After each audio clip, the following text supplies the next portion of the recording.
I met my wife in 1977. She was 18, I was 19. And she told me then that her voice was so high-pitched that her dad used to laugh at it. In fact, so high-pitched, it couldn't record on a tape recorder.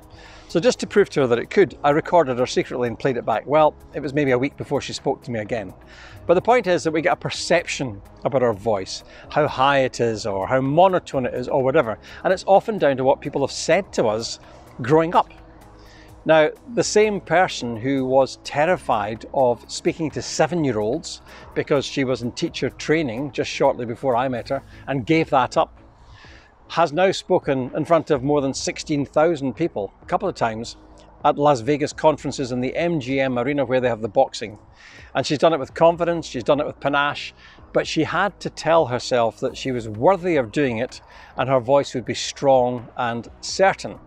And it takes a lot of training of what I call self-talk, or the voice inside our head. We've got this psychotic parrot that squawks abuse at us, which is normally gathered from our childhood and feeds back lies, other people's opinions of us.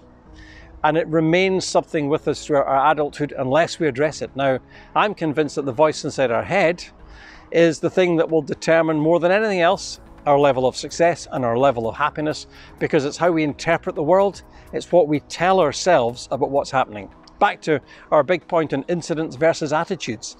Incidents happen, attitudes win the day.